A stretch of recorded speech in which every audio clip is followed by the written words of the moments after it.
Ikhwani wa ahbabi fillah wa tamaman, assalamu alaikum wa rahmatullahi wa barakatuh. Mpenzi mtazamaji wa Zinjibar TV, bado tupo katika jiji la Dar es Salaam, alhamdulillah rabbil alamin, na leo tutakuwepo hapa katika msikiti wa Mtambani kwa Sheikh Shaaban Pembe, ambapo tutakuwa ni wenye kukita kambi katika darsa ya siku ya leo.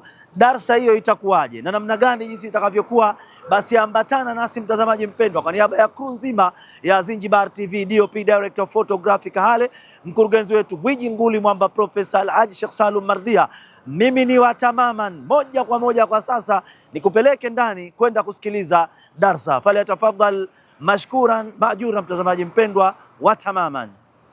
A'udhu billahi minash shaitani rajim. Bismillahir rahmanir rahim.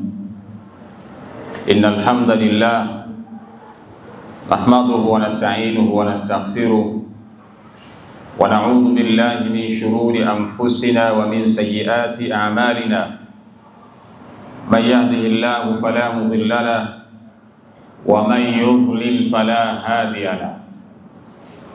Wa ashhadu an la ilaha illa Allah wahdahu la sharika lahu wa ashhadu anna Muhammadan abduhu wa rasuluhu arsalahu bil huda wa dinil haqqi liyudhhirahu ala ad-dini kullihi walau kariha al mushrikun. Amma ba'd. Yaqulu Allah subhanahu wa ta'ala: ya ayyuhan nasu ittaqu rabbakum alladhi khalaqakum min nafsin wahidah wa khalaqa minha zawjaha wa batha minhuma rijalan kathiran wa nisaa wattaqullaha alladhi tasaaluna bihi wal arham innallaha kana alaykum raqiba. Wa qala aidan subhanahu wa ta'ala: ya ayyuhalladhina amanu ittaqullaha wa qulu qawlan sadida yuslih lakum a'malakum wa yaghfir lakum dhunubakum wa man yuti' Allaha wa rasulahu faqad faza fawzan 'azima. Fa inna ahsanal hadithi kitabullah wa khairal hadi hadi Muhammadin sallallahu alayhi wa alihi wa sallam wa sharral umuri muhdathatuha wa kullu muhdathatin bid'ah wa kullu bid'atin dhalalah wa kullu dhalalatin fin nar. A'adhana Allahu minna wa iyyakum minan nar. Ndugu zangu, baada ya kumshukuru Allah na kumtakia ziada za rahma kipenzi chetu na kipenzi cha Allah Bwana Mtume Muhammad sallallahu alayhi wa alihi wasallam, hatunabudi kumshukuru Allah subhanahu wa ta'ala kwa fadhila zake na rehema zake. Ametuwezesha tumeweza kukutana tena katika majlisi yetu kama ilivyokuwa ada, na leo tukiwa na mada inayozungumzia jamii inahitaji msaada. Jamii inahitaji msaada, na mada yetu hii tutaishi na maneno ya mwanafalsafa mmoja aliyekuwa akiitwa Al-Farabi. Alikuwa ni mwanafalsafa ambaye ameishi katika kuitengeneza jamii. Yapo maneno aliwahi kusema: al-madinatu al-fadila hiya allati yataawanu ahluha ala naili saada. Jamii bora ni ile ambayo inayoshirikiana katika kufikia kheri na mafanikio. Al-madinatu al-fadila hiya allati yataawanu ahluha ala naili saada. Jamii iliyokuwa bora ni ile ambayo inayoshirikiana katika kufikia kheri na mafanikio. Tumeamua kuizungumza mada hii leo kwamba jamii inahitaji msaada kutokana na yale ambayo yanayoendelea katika jamii yetu kila siku, na jamii bila ya kusaidiwa, maana yake tunaweza tukatengeneza jamii iliyokuwa mbovu au jamii iliyokuwa mbaya. Kwa hiyo jamii inahitaji msaada wa kifikra, jamii inahitaji msaada wa kimalezi, jamii inahitaji msaada wa kielimu ili iweze kuwa jamii iliyokuwa bora. Na lau kama jamii ikiachwa lisitokee kundi miongoni mwetu likawa lipo tayari kuisaidia jamii katika engo hizo, kielimu, kuisaidia jamii katika engo ya misaada mbalimbali, kuna uwezekano jamii yetu ikawa ni jamii ambayo ina mmomonyoko wa maadili. Moja ya jukumu la viongozi wa dini ni kuhakikisha jamii inabaki katika usalama wake kama alivyoiacha Bwana Mtume Muhammad. Ni jukumu la viongozi wa dini kuhakikisha jamii inabakia kuwa salama. Na lau kama viongozi wa dini wataacha jukumu la kuhakikisha jamii inabakia kuwa salama, basi kunakuwa hakuna maana ya kuwepo kwa viongozi wa dini. Ndio maana leo tukasema tuongee na jamii kwamba jamii inahitaji msaada, na jamii iliyokuwa bora ni ile ambayo inayoshirikiana katika kufikia kheri na mafanikio. Ikiwa kuna mafanikio unayo, basi tamani na jamii pia iweze kufikia katika matamanio yale. Ikiwa kuna kheri unayo, basi tamani jamii nayo iweze kupata kheri ile ambayo uliyokuwa nayo wewe. Na huu ndio Uislamu. Katika moja hadithi ya Bwana Mtume Muhammad sallallahu alayhi wa alihi wasallama, Mtume anasema, ahibba linnasi ma tuhibbu linafsi, wapendelee watu kile ambacho unachokipenda wewe katika nafsi yako. Ahibba linnasi ma tuhibbu linafsi, wapendelee watu kile ambacho unachokipenda wewe katika nafsi yako.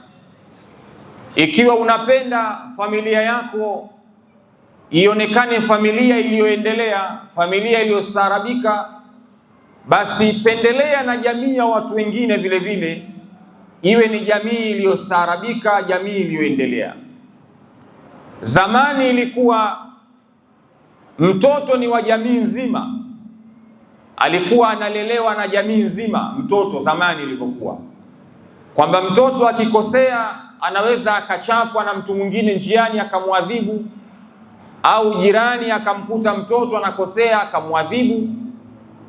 Lakini dunia ilipofikia leo kwamba hakuna mwenye uwezo wa kumwadhibu mtoto wa jirani yake, hakuna mwenye uwezo wa kumuonya mtoto akimuona anakosea njiani akaweza kumuonya. Jamii imefikia katika hali kama hiyo. Kwa hiyo jamii inahitaji msaada, kusaidiwa kifikra, namna gani tunaweza kujenga jamii iliyokuwa bora. Tusitosheke kubakia tuna familia zetu, kubakia na wanetu, tukatamani wanetu ndio wawe na kheri peke yake, wake zetu wawe ndio na kheri peke yake, bali watoto wa wengine wasiwe na kheri. Hapana. Furaha ya kweli, kufanikiwa kwa kweli katika jamii ni pale ambapo jamii itashirikiana kuhakikisha jamii nzima inakuwa na kheri. Jamii nzima inaweza kufanikiwa kama ilivyokuwa katika zama zilizopita, kwamba wazee walikuwa wanashirikiana kwenye kuitengeneza jamii. Ndugu zangu, mwanadamu ni kiumbe aliyeumbwa kuishi kijamii. Al-insanu madaniyu bitabi'i, binadamu ni kiumbe aliyeumbwa kuishi kijamii. Wala taqumu al-imran illa bil asabiyya, yani maana yake ni kwamba jamii haisimami bila kuwepo na mshikamano. Wala taqumu al-imran illa bil asabiyya, haiwezekani jamii ikafanikiwa, lazima kuwepo na mshikamano katika jamii. Yani watu wakiwa wanaona kuna uovu, washirikiane waweze kuondoa ule uovu. Watu wakiona kwamba kuna kheri, washirikiane katika kuweza kuieneza ile kheri. Ndio maana mwanafalsafa huyu Ibn Khaldun akasema, al-insanu madaniyu bitabi'i, mwanadamu ni kiumbe aliyeumbwa kuishi kijamii. Wala taqumu al-imran illa bil asabiyya, haiwezekani jamii kuweza kuendelea lazima kuwepo na mshikamano ndani yake.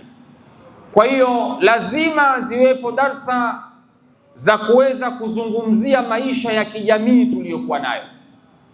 Lazima ziwepo darsa za kuweza kuzungumzia mitihani ambayo jamii inakutana nayo. Leo kwenye jamii kuna mitihani mbalimbali. Wiki iliyopita tulizungumza mtihani wa ushoga. Jamii inakumbana na mtihani wa ushoga, tulizungumza hilo katika wiki iliyopita. Tunaona namna gani jamii yetu hivi sasa inaonekana ni jambo la kawaida kitu kinaitwa ushoga. Haya ni madhara yaliyokuwa katika jamii, na siku zote ukiwa dai, ukiwa kiongozi wa kidini, kiongozi wa kijamii, moja ya jukumu ni kuangazia kwamba jamii inapitia changamoto ya aina gani kwa hivi sasa, ili uweze kutafuta solution ya ile changamoto na muweze kuifanyia kazi kuweza kuiondosha kwenye jamii. Ili ni jukumu la kiongozi wa dini au dai yoyote. Moja ya jukumu lake ni kuangalia jamii inapitia changamoto ya aina gani kwa hivi sasa. Sasa miongoni mwa changamoto ambazo jamii inapitia kwa hivi sasa ni changamoto ya jambo laitwa ushoga. Tumelizungumza kwa upana, kwa undani wiki iliyopita kitu kinaitwa ushoga, kwamba hivi sasa jamii inakumbana na mtihani kama huo. Bali jamii hivi sasa inakumbana na changamoto ya kitu kinaitwa broken family. Familia zinavunjika, ndoa zinavunjika. Watu wanaoana miaka 2, 3, ndoa zinavunjika. Jamii hivi sasa inakumbana na changamoto ya kuvunjika kwa ndoa. Na ndoa ikivunjika, maana yake ni kwamba jamii inakuwa haiwezi kuwa sawasawa, kwa sababu ndoa ndiyo inazalisha jamii. Ndoa ndiyo inazalisha kizazi, inaleta kizazi. Ndoa ndiyo inaweza kutengeneza jamii. Tafsiri yake ni kwamba ndoa zikivunjika, maana yake ni kwamba na jamii nayo pia inaingia katika maharibiko makubwa. Sasa katika miongoni mwa kitu ambacho jamii hivi sasa inakumbana nacho ni kuvunjika kwa ndoa. Kila mmoja aliyekuwa hapa ni shahidi kwamba hivi sasa tuna changamoto ya jamii kuvunjika kwa ndoa, na kila mmoja anapaswa kulaumiwa katika hili. Inawezekana mtu akasema chanzo ni mwanamke, inawezekana kuna mwingine akasema chanzo ni mwanamume, lakini kila mmoja anapaswa kulaumiwa katika hili.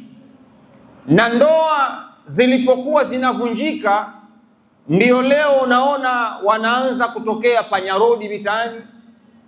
Leo unaweza ukaona kuna watoto ambao wanaitwa machokoraa mitaani, kwa sababu ni watoto ambao wamekosa malezi ya baba na mama katika jamii. Kwa hiyo jamii inapitia changamoto ya kuvunjika kwa ndoa hivi sasa. Ukienda katika mahakama, talaka zimekuwa nyingi. Ukienda katika mabaraza ya kata, talaka zimekuwa nyingi. Migogoro ya kifamilia imekuwa mingi. Ukienda BAKWATA, migogoro imekuwa ni mingi. Ukienda Zanzibar katika mabaraza ya usuluhishi huko, migogoro ya ndoa imekuwa ni mingi. Yaani jamii imekumbana na kitu kinaitwa kubomoka au kuvunjika kwa ndoa. Hii ni changamoto ambayo jamii inapitia kwa kipindi kama hiki. Sasa nani wa kulaumiwa katika jambo kama hili? Hakuna wa kumlaumu, isipokuwa anayepaswa kulaumiwa ni jamii yenyewe, ndio inapaswa kulaumiwa. Lengo la ndoa, Mwenyezi Mungu ameweka kitu kinaitwa ndoa. Lengo iweze kupatikana nasli, kiweze kupatikana kizazi kupitia kitu kinaitwa ndoa. Lengo la ndoa watu waweze kupata sakina. Wa min ayatihi an khalaqa lakum min anfusikum azwajan litaskunu ilaiha. Malengo ya ndoa, mwanamume aweze kupata utulivu na mwanamke aweze kupata utulivu. Tafsiri yake ni kwamba ndoa ikiwa imevunjika, mwanamume hawezi kupata utulivu wala mwanamke hawezi kupata utulivu. Na ndio maana leo unaona jamii inaingia katika mmomonyoko wa maadili. Kwa hiyo jamii inapitia changamoto ya kitu kinaitwa broken family. Familia zinavunjika kwa kitu kinaitwa ndoa. Na mbaya zaidi, wakati watu wanatengana, tayari wana watoto wawili, tayari wana watoto watatu. Kesi nyingi hivi sasa ni kesi za kuhusu malezi ya watoto. Yaani baba ametengana na mke wake, apeleki huduma kwa mke wake. Hiyo hali jamii inapitia hivi sasa. Mtu ametengana na mke wake, amezaa naye watoto wawili watatu, baba apeleki huduma za watoto. Jamii inakumbana na changamoto kama hiyo. Mwisho wa siku mwanamke anachokifanya, anaamua kwenda kutafuta mwanamume mwingine, au anaamua kwenda kutafuta njia itakayomfanya aweze kupata kipato kwa ajili ya kuweza kuwalea wale watoto. Na ndio mwisho wa siku unaona watoto wanalelewa katika maadili yaliyokuwa mabovu. Au inawezekana baba akachukua wale watoto akawa anakwenda kuishi nao, lakini mwisho wa siku baba anakuwa hana muda wa kukaa na wale watoto. Mwisho wa siku watoto wanakosa malezi ya uangalizi wa wazazi. Tunazalisha panyarodi, tunazalisha mashoga katika jamii, tunazalisha wezi katika jamii. Ni kwa sababu ya kukosekana kitu kinaitwa ndoa, ni kwa sababu ya kuvunjika kwa kitu kinaitwa ndoa. Kwa hiyo jamii inahitaji msaada sana kwenye eneo hilo kwa hivi sasa. Jamii inahitaji msaada kwenye eneo hilo kwa hivi sasa, kwamba namna gani ndoa katika jamii zinaweza kudumu. Na lau kama jamii itaachwa baada ya miaka 20 au 30 mbele, tutegemee kwamba katika jamii yetu hivi sasa kutakuwa hakuna kitu kinaitwa ndoa. Bila ya kuchukua hatua za makusudi, tutegemee ya kwamba baada ya miaka 20 mbele, katika jamii yetu hivi sasa kutakuwa hakuna kitu kinaitwa ndoa. Kama unavyoona hivi sasa, ndoa zimekuwa ni nadra sana katika jamii. Yaani waoaji wamekuwa ni wachache, tofauti na wale ambao wasiotaka kuoa. Wasiotaka kuoa wamekuwa ni wengi zaidi kuliko wanaotaka kuoa. Kila mmoja anaogopa kuingia katika ndoa. Ndoa imekuwa kama vile tanuri la moto hivi sasa. Wanawake wanaotaka ndoa hivi sasa wanaingia kwa mipango yao fulani fulani. Kuna mwanamke anaingia katika ndoa, lengo lake anataka mali. Kabla ya kuingia katika ndoa, mapenzi yanakuwepo. Mkishaingia katika ndoa, mkianza kuwa na kiwanja tu, mkijenga nyumba yenu ya chumba kimoja, anataka talaka.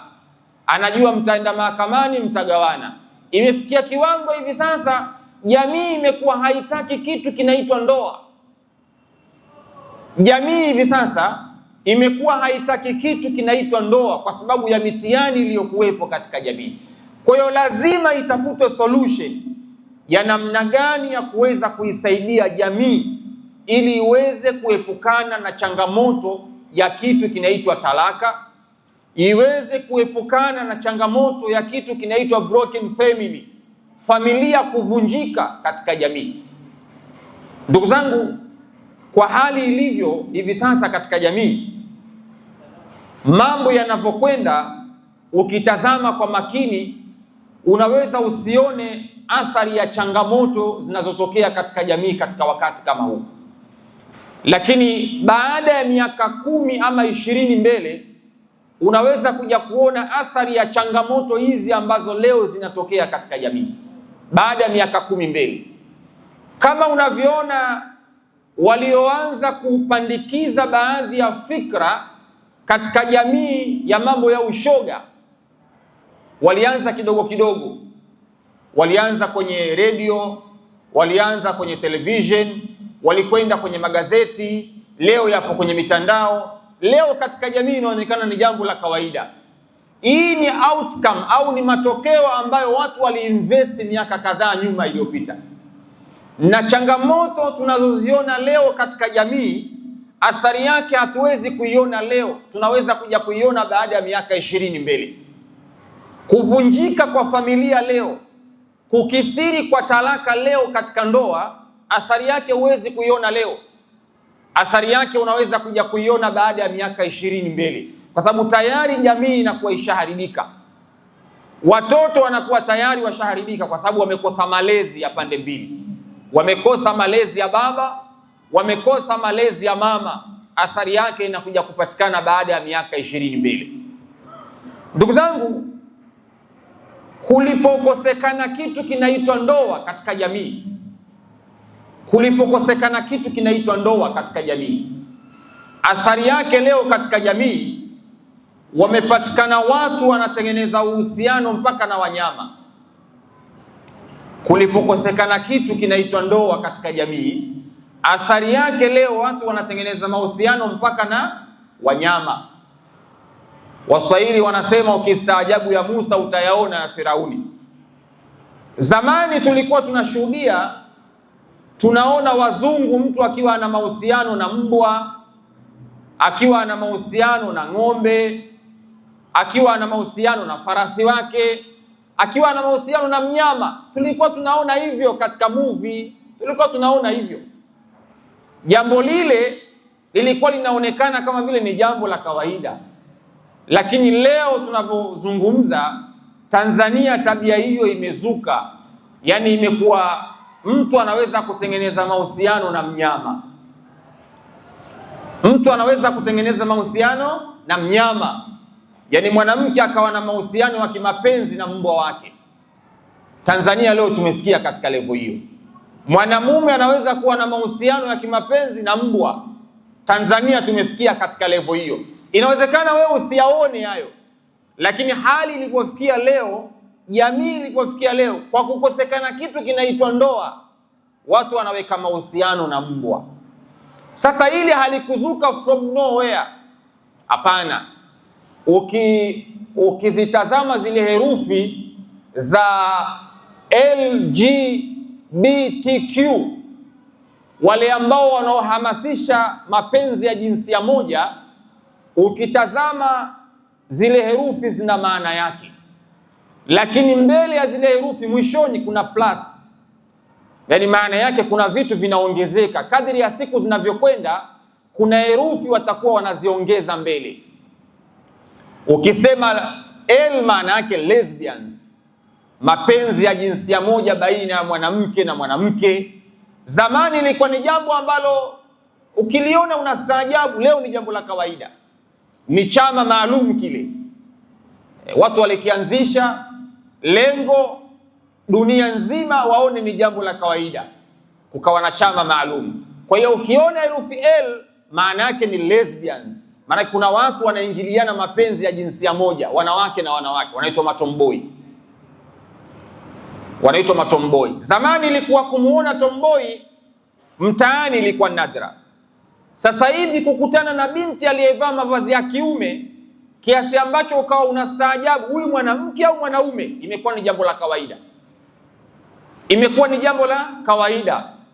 Kuna binti mmoja mimi namjua, Yule binti maisha yake yote yeye anavaa mavazi ya kiume. Maisha yake yote anavaa mavazi ya kiume. Na ni mtangazaji katika television. Sasa hivi sio amekuwa jaji kwenye mashindano sio ya music sio na nini. Maisha yake yote yeye ni mtu wa kuvaa mavazi ya kiume. Sasa imekuwa haitoshi, imefika kiwango sasa hivi imekuwa ni fashion, wanavaa na kanzu na kofia. Kanzu imezoeleka, wanavaa Waislamu, wanaweza akavaa hata mtu ambaye sio dini nyingine, au tumezoea wanavaa maustadhi, wanavaa mashekhe. Lakini leo imekuwa wanawake na wenyewe wanavaa kanzu, wanachukua na vilemba wanafunga. Yani kanzu limekuwa ni vazi la kike sasa hivi. Kwa wale ambao wanaofuatilia jambo hilo watakuwa wanaliona. Sasa ukifuatilia unaweza ukaona kama ni jambo la kawaida, kumbe ile ni project maalum. Ile ni project maalum. Wale lesbians, moja ya nembo yao ni wao kujifananisha na wanaume. Mavazi wanayovaa wanajifananisha na wanaume. Sasa ule ni mpango maalum. Ukienda kwenye herufi nyingine kuna G, gays. Kuna watu pale ambao wanaingiliwa kinyume na maumbile. Ni herufi imewekwa, ni chama maalum kimewekwa kile, kwamba bwana hawa ni magays wanaingiliwa kinyume na maumbile. ni mpango maalum. Zamani ilikuwa ni jambo ambalo nadra kuliona, lakini leo ni jambo la kawaida. Ndugu zangu, jamii inahitaji msaada. Ndio maana tukasema katika mada yetu ya leo tunazungumzia ya kwamba jamii inahitaji msaada. Haya yasiposemwa, haya yasipoelezwa, baada ya miaka 20 mbele jamii itakuwa imeoza, haifai. Ikiwa leo utamuona binti yako anavaa nguo za kiume ukaona ndiyo maendeleo, au anachukua kanzu anavaa na kilemba, anajifananisha na maostadhi, mashekhi au kuna wanaume, ukaona ni jambo la kawaida, baada ya miaka 20 mbele, tegemea kwenye jamii tumezalisha lesbians, wasichana ambao wanaingiliana wao kwa wao, wengi sana katika jamii. Leo zikikosekana ndoa katika jamii, tutegemee baada ya miaka 30 mbele watazalika lesbians, wasichana ambao wanaitwa matomboi, ambao hawahitaji ndoa bali wao wanahitaji kuoa. Yani mwanamke naye anahitaji kuoa baada ya miaka 30 mbele. Jamii ikiachwa bila kuelezwa, bila ya kutibiwa ule ugonjwa uliokuwa katika jamii. Sasa leo katika jamii imefika kiwango mtu ana mahusiano na mnyama, ana mahusiano na mnyama. Juzi nilikuwa natazama katika mtandao, nilikuwa na peruzi, ghafla nikakutana na taarifa ya binti mmoja amefiwa na mbwa wake anaitwa Manunu. Yule mbwa aitwa Manunu, yule mbwa kafiwa na mbwa wake aitwa Manunu. Sasa sio tatizo kwamba mimi na mbwa wangu nikafiwa na yule mbwa wangu, sio tatizo. Mbwa amefariki, sio tatizo. Lakini tatizo linakuja ni kwamba yale mahusiano na yule mbwa imefikia kiwango yamewekwa matanga nyumbani, msiba, kwamba kuna msiba, nimefiwa na mbwa wangu, na kwenye ule msiba imewekwa picha kubwa na kitabu cha maombolezo, kwamba watu wanakuja wanaandika pale majina yao na rambirambi wanatoa, kitabu cha maombolezo. Aliyekufa ni nani? Ni mbwa aitwa Manunu. Inna lillahi wa inna ilaihi rajiun. Bali imefika kiwango watu wanakuja kwenye msiba vilio, yani mtu yuko mtaa wa 3 anaanza kuangusha kilio, anakuja kwenye msiba wa Manunu, anakuja kwenye msiba wa mbwa. Dunia imefikia kwenye kiwango hiko, jamii imefikia kwenye level hiyo, kwamba mtu ana mbwa wake kafiwa, anaweka msiba, anaweka matanga, na anaweka tarehe maalum ya kumzika yule mbwa, na daftari maalum la rambirambi, na watu wanakuja wanatoa pesa, na wengine wanalia machozi aliyekufa mbwa. Jamii imefikia katika level kama hiyo. Jamii hii ikiachwa, jamii hii isipoelezwa, jamii hii isipoambiwa ubaya na madhara ya haya, ili jambo litaonekana la kawaida. Ili jambo la kuwa na mahusiano na mbwa litaonekana leo, mnaona ni kawaida mtu kuwa na mahusiano na mbwa, lakini baada ya miaka 30 mbele tutakuja kushuhudia ndoa. Leo tunashuhudia msiba wa mbwa na watu wanakwenda kuomboleza na watu wanalala matanga, mbwa kafa. Baada ya miaka 30 mbele tutakuja kushuhudia harusi ya mbwa, tutakuja kushuhudia mbwa anayekiwa sherehe kajifungua, tutakuja kushuhudia katika nchi hii. Haya yasipoelezwa, madhara na ubaya. Na hii inatokana na watu kukosa misingi ya dini. Hii inatokana na watu kukosa misingi ya dini ya kumjua Allah subhanahu wa ta'ala. Bali inakosekana kitu, malezi. Yakikosekana malezi yaliyokuwa mazuri, mwisho wa siku ndio wanakuja kuzalikana watu kama hawa, ambao wanakuja kuleta mambo ya ajabu katika jamii. Kitu ambacho zamani hakikuwepo, kitu ambacho zamani ilikuwa haiwezekani, akatokea mtu akaonekana ana mahusiano na mbwa. Ilikuwa haiwezekani katika maisha yetu ya Kitanzania, sio culture yetu, sio utamaduni wetu, bali ni watu wameamua kutuletea utamaduni huo. Leo limeonekana ni